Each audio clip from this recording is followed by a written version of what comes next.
ठीक है, करें शुरू। पार्ट 20, बढ़ना लकड़ी का। तो लकड़ी को बढ़ते हुए किसी ने देखा है?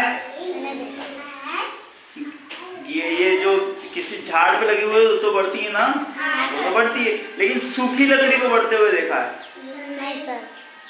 इस पार्ट में बताया गया है कि लकड़ी बढ़ती है। अब वो कैसे बढ़ती है वो तुम लोगों को देखना है ना, वो अपन पार्ट पढ़ेंगे तो पता चलेगा। बादशाह अकबर के राज्य में बड़े बड़े सेठ व्यापारी रहते थे। देखो पहले राजा महाराजा हुआ करते थे। तुम लोगों ने टीवी में सीरियलों में देखा है राजा महाराजा कैसे होते है ना, ऐसे ही पहले के जमाने में जो राजा महाराजा हुआ करते थे उनके दरबार में बड़े बड़े व्यापारी रहते थे जो व्यापार करते थे हीरे जवाहरात का, है ना, आभूषणों का। ऐसे उनके पास धन की कोई कमी नहीं थी, वो बहुत पैसे वाले थे ना। एक दिन एक धनी व्यापारी के घर चोरी हो गई। क्या हो गया? चोरी हो गई। वो बेचारा सो रहा होगा, है ना, बहुत सारा पैसा आ जाता तो आदमी क्या हो जाता, रिलैक्स हो जाता, आराम से सो रहा था वो, नो टेंशन। और चोर निपटा के ले गए। पैसे आते तो सोते नहीं, घबराते पैसे चोर सोचेगा। ऐसा? घबराते सोते नहीं आती रात। अच्छा, तो तेरे पास कितने पैसे आते हैं तब घबराएगा तू? 500-600 आ जाएंगे तो घबरा जाएगा? फिर नहीं, 1 लाख 2 करोड़। अच्छा, उतने आ जाएंगे तो फिर घबरा जाएगा, है ना। चलो ठीक है, तो वो व्यापारी क्या सोया हुआ था आराम से, और पीछे से चोर आए और उसके घर को साफ करके चले गए, है ना। साफ कर दिया, बुआई काट दी। चोर उसका सारा धन जेवर आदि लेकर चुरा के चले गए। उसके घर में बर्तन और कपड़े के सिवाय अब कुछ नहीं बचा था, सिर्फ थोड़े बहुत कपड़े बच गए, बाकी निबड़ के ले गए वो। कपड़े भी ले गए। हाँ। व्यापारी रातों रात कंगाल हो गया। व्यापारी ने राज्य के अधिकारियों को इसकी सूचना दी। भैया वो व्यापारी कहाँ जाएगा भाग के, क्योंकि उस जमाने में कोई पुलिस तो होती नहीं थी। आजकल चोरी हो जाती है तो कहाँ जाते हैं अपन सब? पुलिस के पास जाते हैं ना। लेकिन उस जमाने में अगर चोरी होती थी तो राजा महाराजा के पास जाया जाता था, है ना।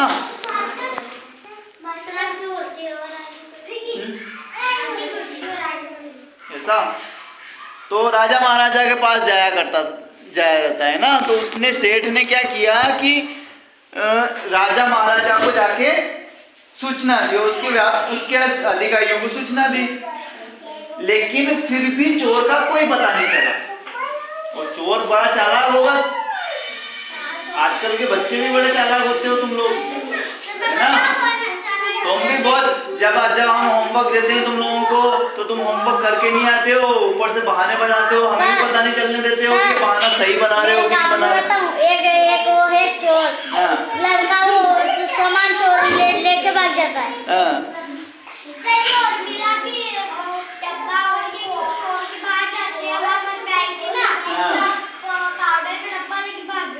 अच्छा, और कौन कौन चोरी करता है? चोरी करना बुरी बात है ना। फिर चलो बहरहाल आगे बढ़ते हैं अपन। तो चोर का पता नहीं चला, इतनी बड़ी चोरी राजा के राज्य में हो गई तो राजा चिंतित हो गया कि भाई ऐसा कैसे हो गया, बदनामी हो जाएगी राज्य की। बादशाह ने इस चोरी का पता लगाने का निर्णय लिया। उसने बीरबल को बुलाया।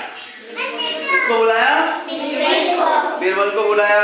उसने सारा बीरबल को कहा, हाल सुनाया और बोला कि भाई सारा चोरी का माल और चोर दोनों को पकड़ के लेके आओ। एक तो इस व्यापारी का जितना माल चोरी हो गया है वो लेके आओ, और जिसने चुराया उसको भी पकड़ के लेके आओ। उसको टांगते हैं उल्टा, है ना। कभी-कभी मैं भी बोलता हूँ तो मैं टांगता हूँ यहाँ पे ऐसे। बीरबल ने बादशाह की आज्ञा का पालन किया। उसने उस व्यापारी को बुलाकर जिसका माल चोरी हो गया था, इसके पश्चात उसने पूछा तुम्हें किस पर संदेह। अब देखो बीरबल ने क्या किया, जिसका चोरी हो गया माल उसको बुलाया, उसको पूछा कि भाई तुम्हें किस किस पर शंका है, किस पे शंका हो जाती है अपने को, सबको होती है। पूछा, और यदि किसी पर शंका हो तो स्पष्ट बता दो, घबराओ मत, तुम्हारी सारी संपत्ति मिल जाएगी। व्यापारी ने व्यापारी को बीरबल की बात पर बहुत ढांढस बंधा, उसको सांत्वना मिल गई इस बात से कि भाई अब ये बोल रहा है या राजा बोल रहे हैं तो ढूंढ देंगे। बादशाह भी उस समय वहां मौजूद था।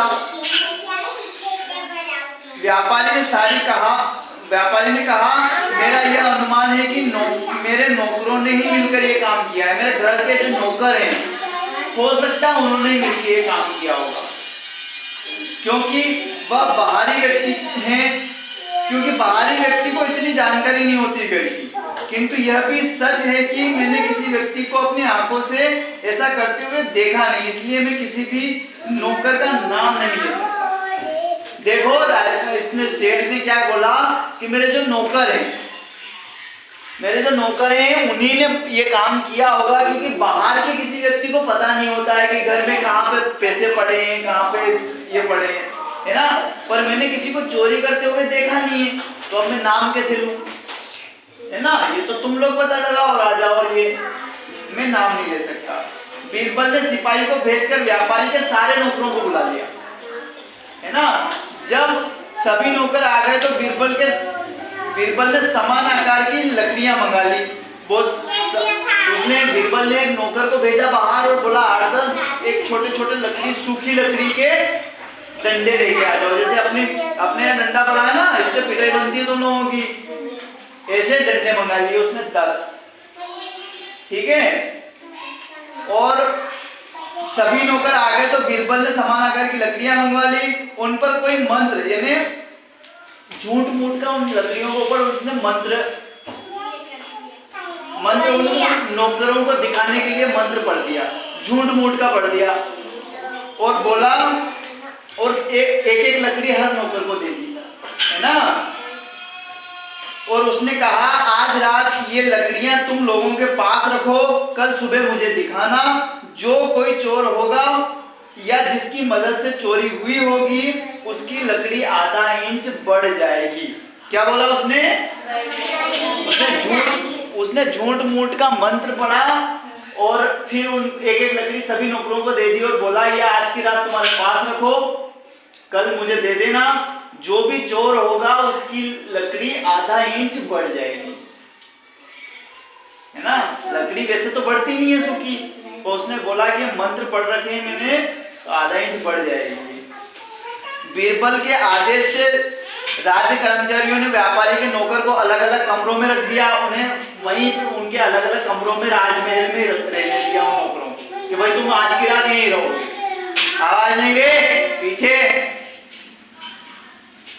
उनकी देख रेख के लिए पहरेदार बाहर खड़े कर दिए भाई कि ये बाहर निकल नहीं जाए, इनको आज के दिन यहीं रखो महल में, ताकि वे बाहर न जा सके, न किसी से बात कर सके। उन नौकरों में से जो नौकर वास्तव में चोर था, उन सब नौकरों में जो 8-10 नौकर थे उनमें से एक जो चोर वास्तव में था, उसने सोचा, उसका दिमाग फिर गया। उसने सोचा कि अगर अपनी लकड़ी बढ़ गई, मंत्र पड़ी हुई, क्योंकि चोरी तो अपन ने की, तो कल राजा फांसी पर लटका देगा। क्या करेगा, है ना।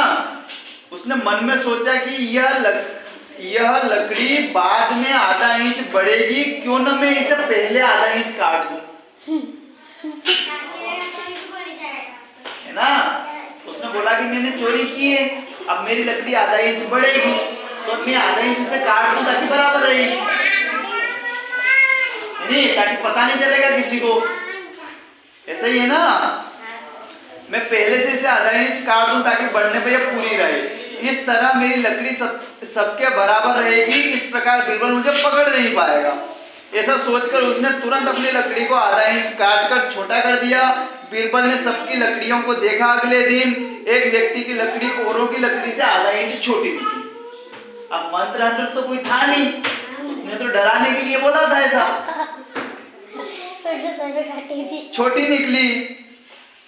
तो बीरबल समझ गया कि असली चोर यही है और इसने चोरी की है। बीरबल ने एकांत में जाकर उसे छोड़ देने का वायदा करके सारी सच्चाई जान ली। उसे अलग लेके गया, बोला भाई सच सच बता दे, मैं तेरे को छुड़वा दूंगा, लेकिन सच बताना पड़ेगा तुझे, है ना।